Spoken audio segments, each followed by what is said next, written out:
इमरान खान को क्या कहा है? परवेज लाई ने ये कहा है आजकल। आज जो सारी बातें हो रही थी, हम्म। चोरी फवाद, और ये कह रहे थे ना कि जी जब, और आज जो इमरान खान ने इंटरव्यू दी है कुछ पीटीआई के हम्म। जर्नलिस्ट को, हम्म। तो उसमें भी तो उन्होंने कुछ बातें कही हैं ना। उन्होंने कहा जी जब मैं ये बातें कर रहा था जनरल बाजवा के खिलाफ तो परवेज लाई साहब चुप थे। हम्म। उसके बाद 1 घंटा आके मेरे पास बैठे रहे, और उस वक्त भी इन्होंने प्रोटेस्ट नहीं किया, और हमने कोई जोक शोक्स भी क्रैक किए, और इन्होंने भी मुस्कुराहट की, हा हा हा हा किया। तो अब क्या हो गया ऑल ओवर सडन? तो उसका फिर मेरा ख्याल है मुनिस ने जाके एक्सप्लेनेशन दी है हम्म। कि कहीं से डंडा आया है, तो है की करते पे हो तुम, उसके बाद सीधे मुलाकात हो भी तो जाओ। हुई थी ना।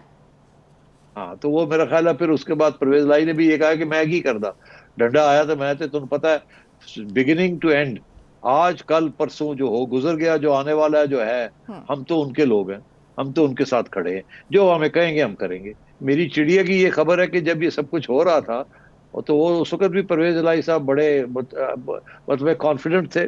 और आज भी सेक्रेटरी उधर असेंबली के अंदर बड़ी अफरा तफरी रही है, मेरी चिड़िया की खबर है। और लोग आ रहे हैं, जा रहे हैं, भाग रहे हैं, कोई मोदी सलाई के पास जा रहा है, कोई परवेज लाई के पास जा रहा है, और मोदी सलाई कह रहा है आप फिक्र ना करें, असेंबली डिसोल्यूशन से पहले हम आपके जो प्रोजेक्ट्स हैं उसके पैसे रिलीज कर देंगे, 2 दिन तो मुझे और दे दें, अभी अभी अभी वक्त है हमारे पास। और एमपीएस बड़े नाराज हैं जिनको पैसे नहीं मिले अभी तक, वो कहते हैं यार तुम घर जा रहे हो और हमें पैसे नहीं दिए। तो एक तरफ तो मोनी सलाई उनको तसल्लियां दे रहे हैं, दूसरी तरफ इमरान खान के पास भाग रहे हैं कि नहीं नहीं आप भी फिक्र ना करें, आप भी फिक्र ना करें। और चिड़िया कहती है कि चौधरी परवेज लाई साहब तो बड़े मजे से आज सूप पी रहे थे, बड़े अच्छा। मजे से रिलैक्स्ड सूप। तो मेरा ख्याल है ये स्पीकर साहब और चौधरी परवेज लाई साहब ने कोई मुका जरूर कर लिया है अच्छा। ऑपोजिशन के साथ, तो जिसके यानी साथ यानी हम ये एक्सपेक्ट करें कि क्या ये जो इजलास है ये कभी खत्म नहीं होने वाला अभी। देखिए ये अब इसका जो सबूत है वो मिलेगा कि अगर तो स्पीकर की रूलिंग को चैलेंज करती है पीडीएम, फिर ये है कि वो चैलेंज जो है उतनी देर तक तो स्टेटस को रहेगा, क्योंकि इन्हें कुछ स्टे वे तो मिलेगी नहीं। तो स्टेटस को रहेगा, स्टेटस को का मतलब है ना वोट ऑफ कॉन्फिडेंस, ना वोट ऑफ नो कॉन्फिडेंस, ना डिसोल्यूशन। तो वो अब अदालतों में जाएंगे, फिर वहां जाके क्या होगा, वहां होता है वो उनको गम अदालत क्या उनको कहती है कि स्पीकर को कि भाई तुम्हारा सेशन तुम्हें एक्सेप्ट करना पड़ेगा, मुलतवी करना पड़ेगा। तो ये जैसे आपको पता है मैंने ये पेशेंट गोई की थी जी। कि असेंबली ने डिसॉल्व नहीं होना, और ये बिल्कुल मामला चलेगा, घूम फिर के अदालतों में जाएंगे हम्म। एक तरफ, और ये वक्त लगेगा। और दूसरी तरफ ये कि परवेज लाई साहब इस वक्त 2 किस्म की मुश्किलात का सामना कर रहे हैं। हम्म। एक मोनी सलाई साहब जो कि डटे हुए हैं कि नहीं हमने नून लीग के साथ नहीं जाना और पीटीआई के साथ जाना है, और परवेज लाई साहब जो शक करते हैं कि पीटीआई जो है वो हमें धोखा दे देगी, और नून लीग भी जो है उसको भी ट्रस्ट नहीं किया जा सकता।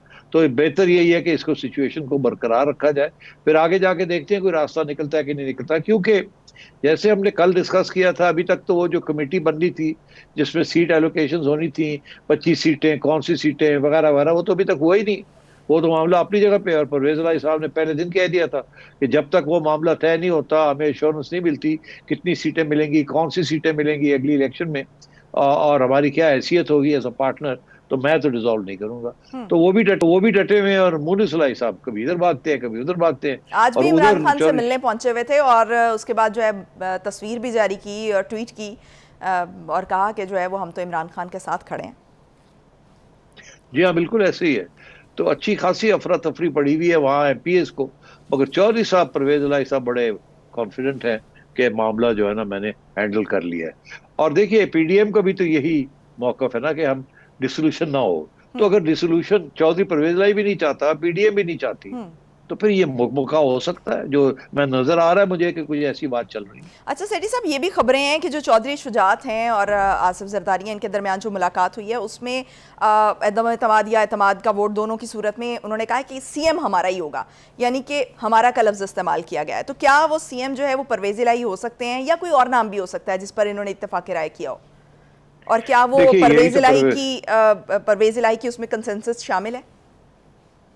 नहीं अभी शामिल कैसे है, नहीं है। ये तो पीडीएम चाहती है ना, तो परवेज इलाही साहब तो ये नहीं चाहेंगे। तो इसलिए इसमें तो अभी बातचीत चलेगी, मौका होगा, देखना ये है कौन ज्यादा हावी है कि नहीं। और अगर ये अदालतों में घूमते हैं तो फिर देखना है कि अदालत किसकी साइड लेती है। अगर अदालत जो है वो चौधरी शुजात की साइड लेती है तो फिर परवेज इलाही साहब को एक्सेप्ट करना पड़ेगा कि ठीक है जी, फिर तुसी सानू सीटा शीटा की गल करते हो तो फिर असी साढ़े नाल अलायंस कर लो और हम नहीं बनते चीफ मिनिस्टर।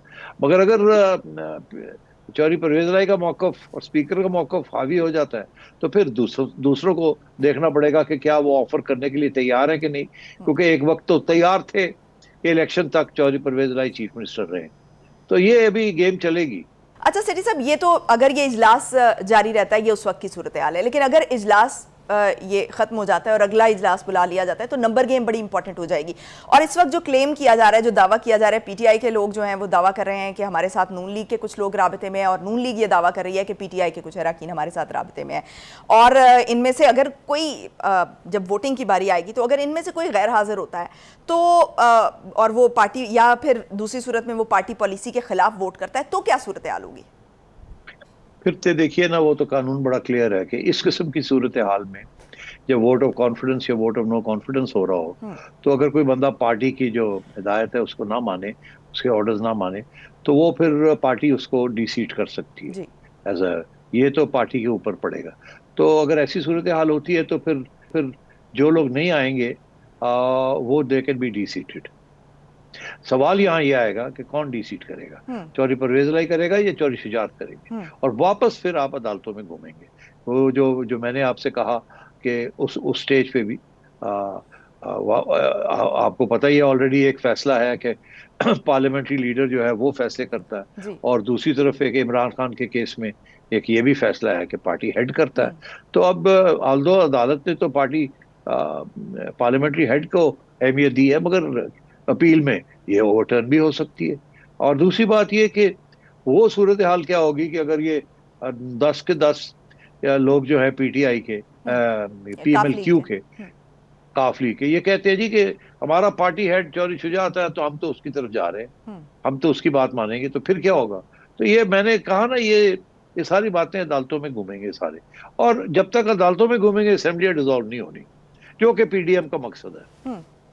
ठीक। अच्छा सेठी साहब, हॉर्स ट्रेडिंग वाला मामला जो है वो इस वक्त नज़र नहीं आ रहा, ना कोई बाज़गश्त सुनाई दे रही है, ना कोई एक दूसरे पर इल्ज़ाम लगा रहा है, और वैसे भी लग रहा है कि जो पिछला जो सारा एक प्रोसीजर हुआ उसके दौरान जो है हॉर्स ट्रेडिंग वाला मामला बहुत ज़्यादा हाईलाइट हो गया, जिसके बाद अभी कोई हिम्मत भी नहीं करेगा। तो अगर कोई पार्टी पॉलिसी के खिलाफ वोट करता है या दूसरी पार्टी की तरफ जाता है, क्योंकि 2 राउंड्स होंगे इस सूरत में, क्योंकि 186 का वोट, तो 186 का जो फिगर है वो लेना होगा, 186 किसी के पास भी अगर नहीं होते फॉर एग्जांपल तो वो दूसरे राउंड में जाएगा। दूसरे राउंड में अगर कोई कुछ लोग मिसिंग हो जाते हैं तो क्या सूरत हाल होगी?